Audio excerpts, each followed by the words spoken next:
Rail কিন্তু পুরো নির্দেশ দিয়ে দিয়েছে কোনো দোকান পাট রেল স্টেশনে থাকবে না। বিরাজ স্টেশন, আর বিরাজ স্টেশনে কালকের থেকে দেখো পুরো মনে হচ্ছে বুলডোজার চালিয়ে দিয়েছে। প্রত্যেকটা স্টেশনের এই দেখো, প্রত্যেকটা স্টেশনের পাশে যেখানে দোকান ছিল সবাই বলছিল যে এটা হকাররা এখানে রুজি রোজগার রোজগার করে খায়। প্রত্যেকটা দোকান কিন্তু এই দেখো, কেউ নিজে হাতে ভাঙছে, কারোর ভেঙে দেওয়া হয়েছে। সরকারি জায়গায় অনুমতি ছাড়া এখন কোনো কিছু দোকানপাট কোনো কিছু বসানো যাবে না।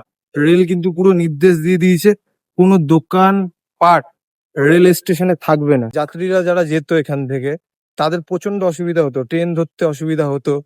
ঠিক আছে, তারপর ভিড়ভাট্টা একটা জমজমাট। আর কিছু জিনিসও খারাপ লাগছে যে হ্যাঁ এইখানে কিছু মানুষ রোজগার করে খেত, আর কিছু মধ্যবিত্ত মানুষ আছে আমাদের মতো যারা এখানে খাবার খেতে আসতো, তারা হয়তো এগুলো পাবে না ঠিক মতো। বাট একটা জিনিস বোঝা গেল যে যা হয় ভালোর জন্যই হয়।